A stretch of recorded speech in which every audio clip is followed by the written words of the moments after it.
एक पंक्ति है कि गुरु अपने शिष्य के व्यक्तित्व के सर्वोत्तम पक्ष को उजागर करते हैं।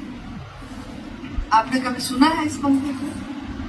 गुरु अपने शिष्य के व्यक्तित्व के सर्वोत्तम पक्ष को उजागर करते हैं और परम चेतना से उसका ऐक्य सुनिश्चित करते हैं। ये शिष्यानुभूति की लाइन है।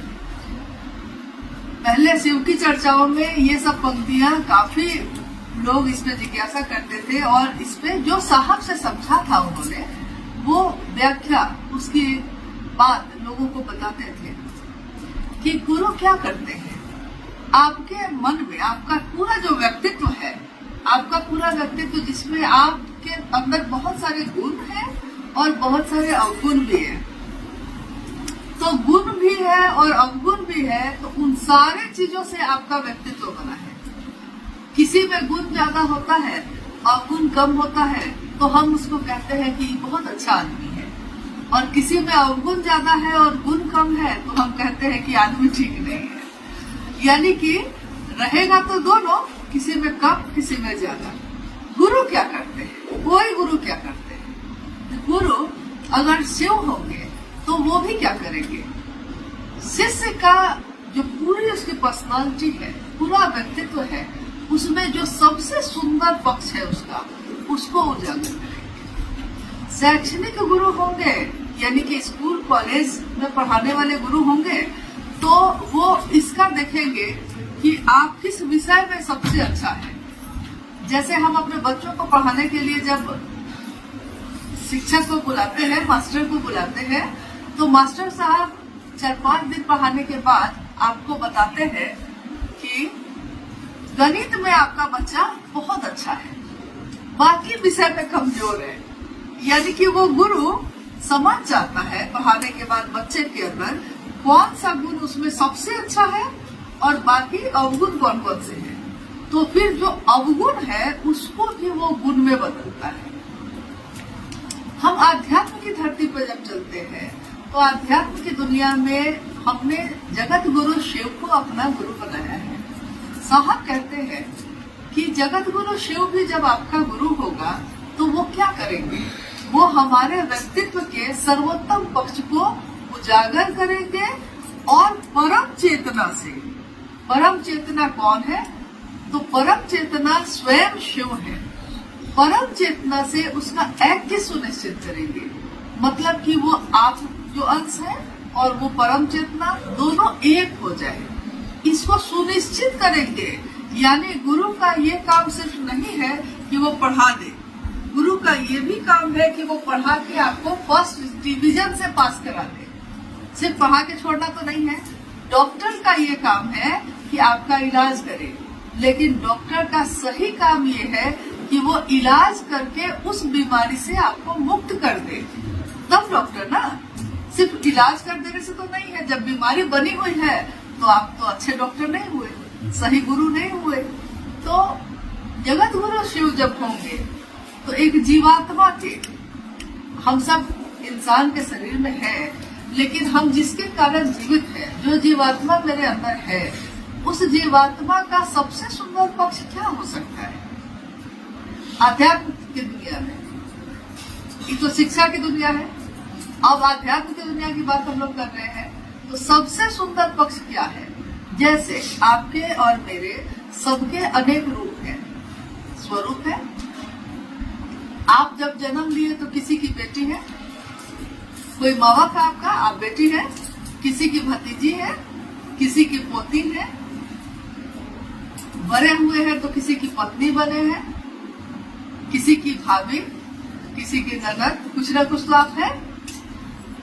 यानी ये सब आपके पूरे व्यक्तित्व के अलग अलग पक्ष है, अलग अलग चेहरा है आपका, अलग अलग रूप है आपका। इन सारे रूपों में सबसे सुंदर रूप आपका क्या है? तो हम लोगों को एक घटना याद आती है साहब के जीवन में जो घटी। उन्होंने कहा कि 1986 में जब आकाशवाणी हुई तो आवाज आई, आवाज ने मुझसे पूछा कि तुम क्या करते हो। ये घटना आपने सुनी होगी, सुना ही होगा, किसी न किसी ने तो बताया होगा। कि 1986 में आकाशवाणी हुई और ये घटना कब की है, जब साहब उस समय मधेपुरा में डिप्टी कलेक्टर के पद पे थे। तो जब आपसे कोई पूछता है कि तुम क्या करते हो, तो आप क्या कहिएगा, क्या जवाब होता है? कोई आपसे पूछे कि आप क्या करती हैं, तो आप क्या बोलिएगा? ये तो आपके मुंह से नहीं निकलेगा, जो निकलेगा सो बोलिएगा।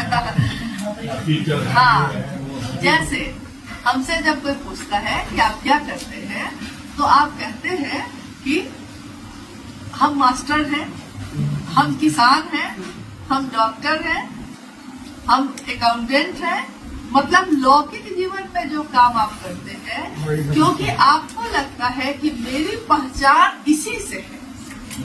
हम जो काम करते हैं मेरी पहचान उसी से है, यही लगता है ना?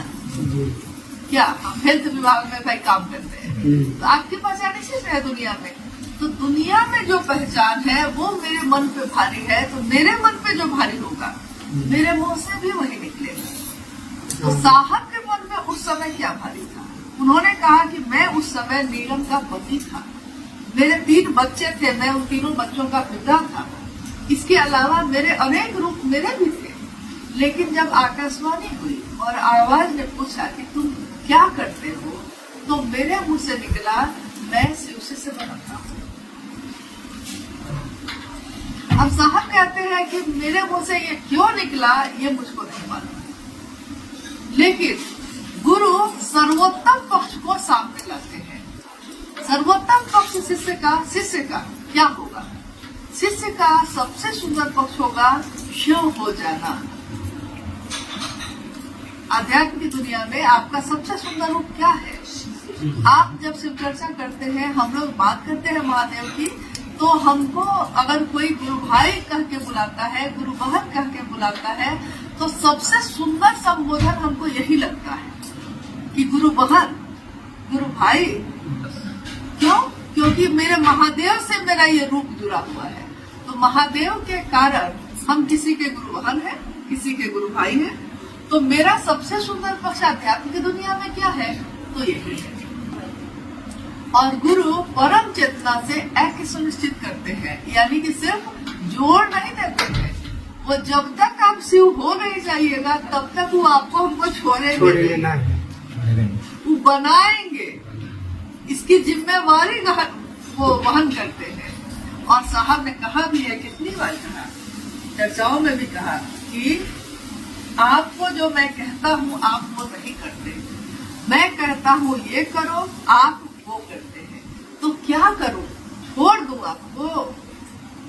साहब ने एक बार चर्चा में कहा कि क्या करूं, छोड़ दूं आपको, लेकिन मैं आपको छोड़ूंगा नहीं।